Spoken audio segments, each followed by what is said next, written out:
halkani waa warsanqaad media fadlan anaga baqilin inaa follow page kan oo dhacdo siina faafiso muuqaalka mahadsanid. wiil Soomaali ah ayaa shidaal isku shubay kadibna dab isku qabatiyay magaalada Leransa ee dalka Cyprus kadib markii sida la sheegay loo diiday sharciga deganaanshaha dalkaasi. wiilkan 23 jirka ah magaciisana aan la sheegin ayaa la sheegay inuu dhacdadan ku sameeyay dibadda xafiiska socdaalka iyo ajaanibta ee magaalada Leransa, taasi oo dhalisay in qaybo ka mid ah jirkiisa uu gubto. saraakiisha booliiska ayaa si degdeg ah u soo farageliyay arrintan isla markaana damiyay dabka.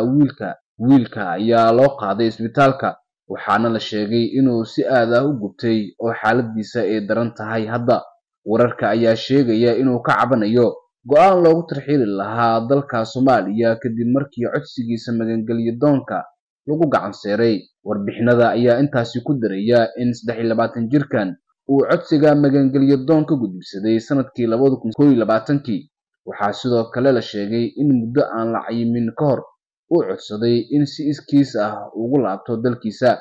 si kastaba Arbacadii ninkan ayaa aaday xafiiska socdaalka wuxuuna muujiyay rabitaankiisa ah inuu sii joogo ka hor inta uusan isku shubin shidaalka uu watay oo ku jiray dhalo kadibna oo isgubin.